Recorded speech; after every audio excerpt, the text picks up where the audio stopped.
God has me reading Genesis. I'm in the beginning of Genesis and I'm reading about the creation of all things. I'm reading how God created the earth, separating waters from waters, and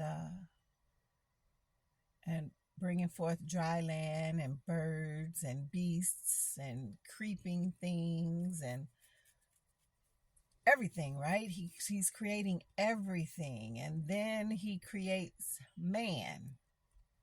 And the man that he created, Adam, he gave Adam instruction. One instruction he gave to Adam was to not eat of the tree of the knowledge of good and evil, right? So he created the animals, the beasts, the birds, the sea creatures, serpents. He created the serpent. He created man, Adam, gave him instruction with warning. He gave him instructions. He wanted him to name all the animals, everything he was going to name. Adam named everything. Everything that we know about Adam named, right? God did that.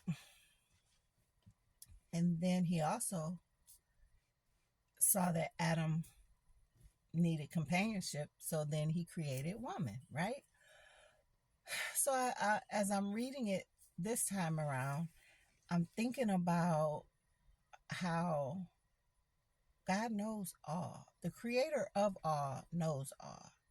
He's not surprised by anything. He's not shocked. He's not overwhelmed. He knows everything from the beginning to the end. He knew before I was born, when I was going to be born. He knows when I'm not going to be here anymore. He knows whether I'm going to die and then be with him or I'm going to be raptured up with him. He knows it all. I know nothing. The next 5 seconds, I don't even know, right?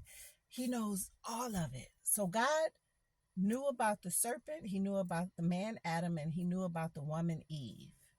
God gave, before he created woman, he gave Adam instruction with warning: do not eat of this tree, else you will die. So everything's created. The serpent decides to approach Eve. We don't know the time limit, the process, how long it was, how long the serpent talked to Eve and was enticing her, or how long after he enticed her was she staring at the tree like, I know I'm not supposed to, but it does look, and even subliminally or just outright enticing Adam as well. You know, that tree looked kind of good. Yeah, we don't know the time. We just read the book of Genesis about the serpent, Adam and Eve, right? So God created the serpent who enticed the woman Eve to eat of the fruit that he said, to eat of the tree that he said, do not eat. And then she offered it to Adam and he ate as well. And ultimately they got thrown out of the Garden of Eden. Before he threw them out, though, after they ate of the tree, ate the fruit of the tree, they recognized that they were naked. They had been naked all this time, however long all this time was. They had been naked and it was never a problem.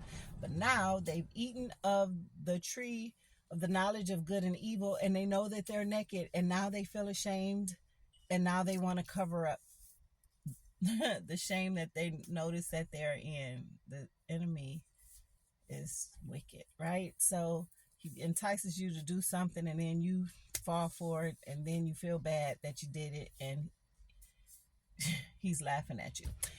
But anyway, God knew this was going to happen. God created the whole earth. He created everything in the earth, along with the people that he knew was going to disobey them, yet he created them anyway.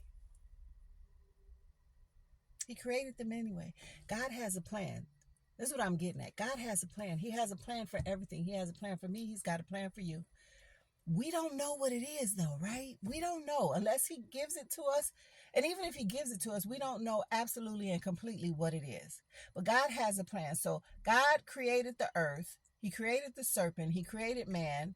He created woman. And they disobeyed him. And then later, he created laws. We needed the laws to teach us right from wrong, to teach us what we should be doing and what we should not be doing. All the while knowing that we were going to be disobedient and break these laws. All the while knowing that the laws that he created and the ability to sacrifice these animals to atone for our sin, he knew that that was not going to work. Yet, he gave us the laws and the commandments anyway, right? Knowing that later he was going to send, all before the creation of the world, God knew these things, that he was going to send Jesus, who would be the ultimate sacrifice for us, so that we don't have to sacrifice animals anymore.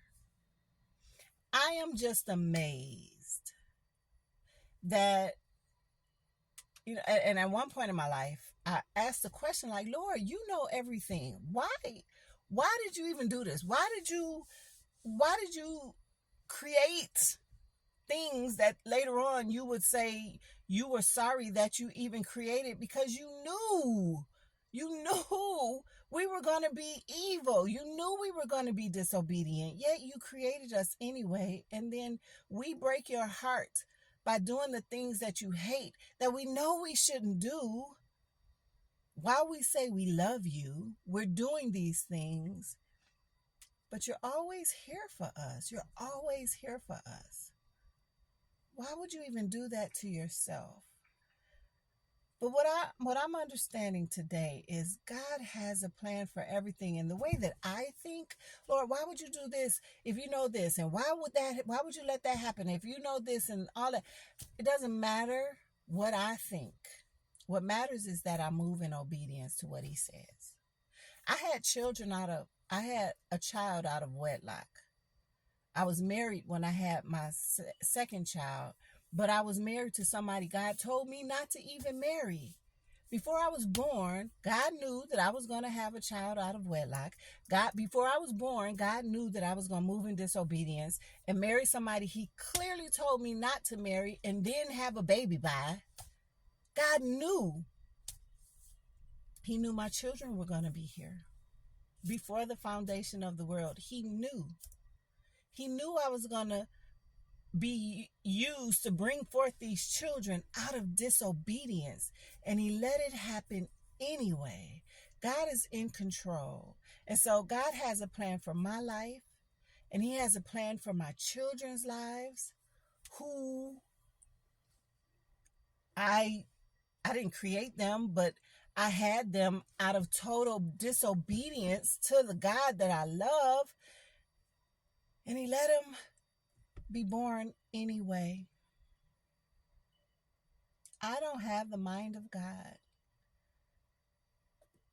I don't know what he knows. But what I do know is he has a plan. And his plan is not for me to move in disobedience toward him. That is not his plan. I am not encouraging that. I am not. God hates sin and he hates disobedience. God is love and he has a plan. And what he wants from us is to live in obedience to him, to trust him enough to know that our thoughts are not his and our ways are not his, but to move in obedience to the Father who loves us the most, who allows us to wake up every day, go to sleep every night, and wake up again every day. My prayer is that we get to a place where we absolutely trust him and totally submit and surrender to him, allowing him to lead us into all truth, receiving the love that he has for us, and for him to be pleased that he created us. Listen, y'all, don't praise me, praise God who gives it to me to share with you. I love you.